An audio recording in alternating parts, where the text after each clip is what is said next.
স্বাগত 24 ঘন্টা। আমি পূজা রয়েছে আপনাদের সঙ্গে। শিক্ষক সম্মেলনে অধ্যাপকদের জন্য জোড়া সুখবর ঘোষণা করলেন মুখ্যমন্ত্রী। শিক্ষাক্ষেত্রের সব শূন্যপদ 6 মাসের জন্য পূরণ করা হবে। পাশাপাশি শিক্ষকদের অবসরের বয়সসীমাও 60 থেকে বাড়িয়ে 62 করা হলো।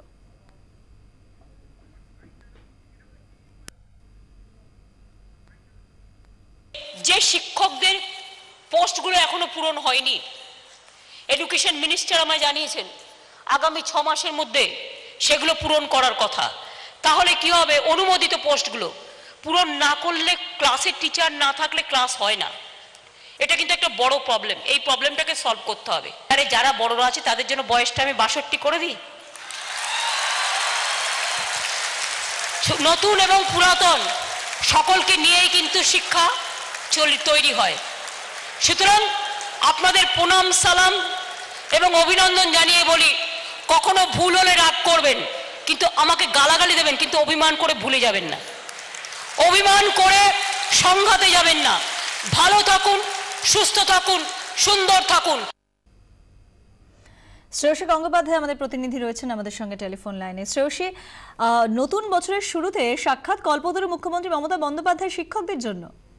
একেবারে দেখো, আজকের এই অনুষ্ঠান ঘিরে কিন্তু কলেজ এবং বিশ্ববিদ্যালয়ের অধ্যাপকদের মধ্যে গত কয়েক মাস ধরেই কিন্তু একটা কৌতূহল ছিল যে মুখ্যমন্ত্রী কেন হঠাৎ এই অনুষ্ঠান আয়োজন করছেন। কারণ এ যাবৎকাল কিন্তু এ রাজ্যে এইভাবে কোনো মুখ্যমন্ত্রী রাজ্যের সমস্ত কলেজ বিশ্ববিদ্যালয় অধ্যাপক, সেখানে ফুল টাইম অধ্যাপক রয়েছেন, পার্ট টাইমার রয়েছেন, তাদেরকে নিয়ে এই ধরনের কখনো কোনো সম্মেলন করেননি। ফলে সেই এই বিশাল অনুষ্ঠান ঘিরে কিন্তু সকাল থেকেই একটা টানটান উত্তেজনা ছিল যে মুখ্যমন্ত্রী কি বলেন। এবং কার্যত আজকে মুখ্যমন্ত্রী কিন্তু এই অনুষ্ঠানে এসে একদম কল্পতরু হয়ে গেলেন, যেখানে তিনি 62 দীর্ঘদিনের সমস্ত সংগঠন, সরকার পক্ষের যে অধ্যাপক সংগঠন, সরকার বিরোধী যে অধ্যাপক সংগঠন, সমস্ত সংগঠনের দাবি ছিল যে অবসরের বয়সটা বাড়াতে হবে, ইউজিসি নিয়ম অনুযায়ী করতে হবে। এবং সেইখানেই কিন্তু কার্যত তিনি বলে দিলেন যে 62 করা হচ্ছে। ফলে দীর্ঘদিনের যে আন্দোলন অবসরের বয়স নিয়ে তা কিন্তু মিটল। অন্যদিকে এলটিসির সুবিধা দেওয়া, তাদেরকে মেডিকেল হেলথ স্কিমের মধ্যে যে নিয়ে আসা, সেটা এই সমস্ত কিছু কার্যত ফুল টাইম যারা অধ্যাপক রয়েছেন বা অধ্যাপিকারা রয়েছেন এই মুহূর্তে তাদের কাছে নিঃসন্দেহে একটা বড় প্রাপ্তির জায়গা। কিন্তু ক্ষোভ রয়ে যাচ্ছে আংশিক সময় শিক্ষকদের মধ্যে। তাদের বক্তব্য যে তাদেরকেও মুখ্যমন্ত্রী অনেক কিছু দিয়েছেন, যেমন ঘোষণা করেছেন তাদের জন্য তারা উচ্চশিক্ষার জন্য তারা ছুটি পাবেন, তাদের যে মেডিকেল লিভটা সেটাকে তারা ক্যারি ফরওয়ার্ড করে নিতে পারবেন। এছাড়াও তাদেরকে একটা স্বাস্থ্যের বীমার মধ্যেও তাদেরকে আনা হচ্ছে, 5 লাখ টাকা পর্যন্ত স্বাস্থ্য বীমা দেওয়া হচ্ছে। তো তাদের দাবি হচ্ছে যে তাদের যে স্যালারি স্ট্রাকচার, সেই স্যালারি স্ট্রাকচার যদি একটু বাড়ানো হতো। ফলে সেই জায়গা থেকেই কিন্তু পার্ট টাইম অধ্যাপকদের মধ্যে কিছুটা ক্ষোভ রয়েছে। কিন্তু সামগ্রিকভাবে ওভারঅল যদি বলা যায় তাহলে কিন্তু একথা নিঃসন্দেহে বলা যেতে পারে আজকের অনুষ্ঠানে কল্পতরু মুখ্যমন্ত্রী এবং মুখ্যমন্ত্রীর ঘোষণায় অধ্যাপক মহলের মধ্যে কিন্তু ইতিমধ্যেই খুশির হাওয়া, যার অন্যতম এবং মূল কারণ 62 বছর বয়স, অবসরের বয়স করা। শ্রেয়সী, একটা বিষয়টা স্পষ্ট হতে চাইবো যে অবসরের বয়স যে 62 বছর, এটা শুধুমাত্র কি অধ্যাপকদের জন্য নাকি শিক্ষকদের জন্য? দেখো, এই মুহূর্তে যে ঘোষণা, আজকের যে অনুষ্ঠান ছিল সেই অনুষ্ঠান ছিল কলেজ এবং বিশ্ববিদ্যালয়ের অধ্যাপক অধ্যাপিকাদের নিয়ে। এর ফলে আজকের যে অনুষ্ঠানের ঘোষণা তিনি করলেন সেই ঘোষণা কিন্তু কলেজ এবং বিশ্ববিদ্যালয়ের অধ্যাপক অধ্যাপিকাদের জন্য। হ্যাঁ, প্রশ্ন হচ্ছে তাদের কি স্কুল স্তরেও এটা হতে পারে? দেখো, সাধারণভাবে দেখা যায় যে অধ্যাপক অধ্যাপিকাদের রিটায়ারমেন্টের যেটা এজ হয়, স্কুল স্তরেও সাধারণভাবে সেটা হতে পারে। কিন্তু সেই নিয়ে আজকে কিন্তু কোনো ঘোষণা হয়নি। যদিও মুখ্যমন্ত্রী বলেছেন যে স্কুল স্তরের শিক্ষকদের নিয়ে বা যারা হেডমাস্টার আছেন তাদেরকে নিয়ে তিনি আগামী দিনে ঠিক এইভাবেই আরো একটা বড় এরকম সম্মেলন করতে চান এবং সেখানে তাদের জন্য তিনি নিশ্চয়ই কিছু ঘোষণা করবেন বলে জানিয়েছেন। কিন্তু আজকে আমাদের সঙ্গে থাকো পার্থ চট্টোপাধ্যায়, শিক্ষামন্ত্রীর সঙ্গে আমরা টেলিফোনে যোগাযোগ করেছি। পার্থবাবু, স্বাগত 24 ঘন্টায়। আজ মুখ্যমন্ত্রী মমতা বন্দ্যোপাধ্যায় যেভাবে ঘোষণা করলেন না অধ্যাপকদের জন্য অবসরের বয়স 62 বছর, এটা কি শুধুমাত্র অধ্যাপকদের জন্য নাকি শিক্ষকদের জন্য প্রযোজ্য? না, শিক্ষকদের জন্য, কলেজ এবং বিশ্ববিদ্যালয় দুটোর জন্যই বলা হয়েছে। কলেজ শিক্ষক এবং বিশ্ববিদ্যালয়ের শিক্ষক। হ্যালো, হ্যাঁ বলুন। হ্যাঁ, কলেজ শিক্ষক এবং বিশ্ববিদ্যালয়ের শিক্ষক।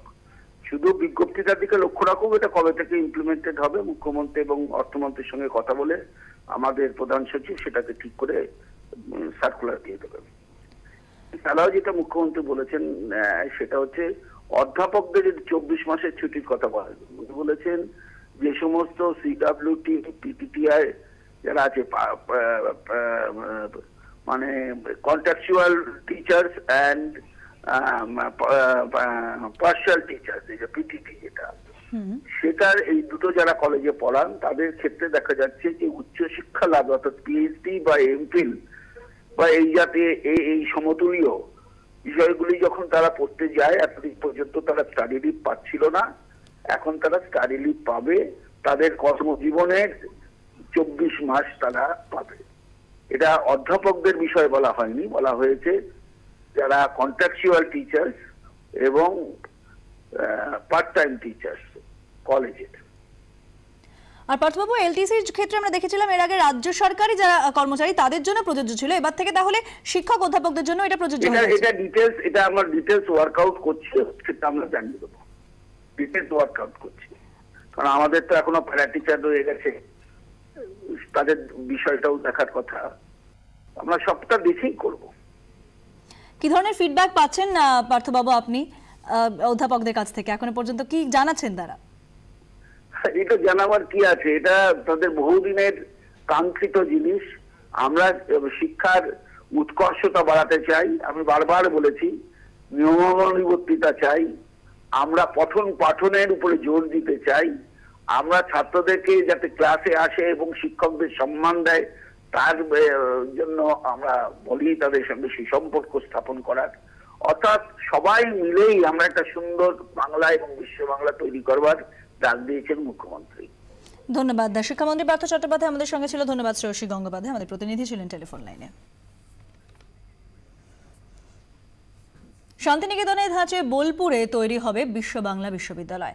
শিক্ষক সম্মেলনে ঘোষণা করলেন মমতা বন্দ্যোপাধ্যায়। বিশ্বভারতী টাইপের না, বাংলা একটা বিশ্ব বাংলা ইউনিভার্সিটি তৈরি করতে চাই, যেটা আমি বোলপুরেই করব। বোলপুরে আমরা একটা গীতবিতান সিটি করছি, সেই একটা বিশ্বভারতী কবে থেকে চলছে, একটা বিশ্ব বাংলা হওয়া উচিত না? বিশ্ব বাংলা বিশ্ববিদ্যালয় ইজ মাই নেক্সট টার্ম, এবং এটা হচ্ছে নেক্সট টার্গেট, এবং এটা একেবারে শান্তিনিকেতন কায়দায় আমার জমি আইডেন্টিফাই হয়ে গেছে। এটা গীতবিতান সিটিতেই আমরা করব বিশ্বভারতীর 3 মিনিটের মধ্যে। জায়গাটা হচ্ছে বিশ্বভারতী থেকে জায়গাটার দূরত্ব হচ্ছে 1 মিনিট, 2 মিনিট, 3 মিনিট। আমার সার্ভে করা হয়ে গেছে, জায়গা দিয়ে দিয়েছি, অলরেডি আইডেন্টিফাই হয়ে গেছে। সুতরাং আরেকটা বাংলা বিশ্ববিদ্যালয় তৈরি হলে এটা খুব ভালো হবে।